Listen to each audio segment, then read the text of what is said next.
This is the final video to fix Windows 10 Update killing all apps after KB5073724. If you notice your programs disappearing or crashing after installing this update, you're not alone.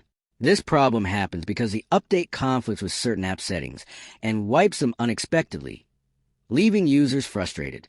Many guides online or on social media try to explain complicated steps that take forever and often don't work. But today on Rexist, I'll show you a simple trick that fixes everything in minutes without messing with complicated settings. All you need is one easy adjustment that restores your apps safely and stops the update from breaking them again. If you want, I can make a full step-by-step tutorial showing exactly what to do. So comment below and let me know, and I'll guide you through every single click to make your Windows 10 work like new again.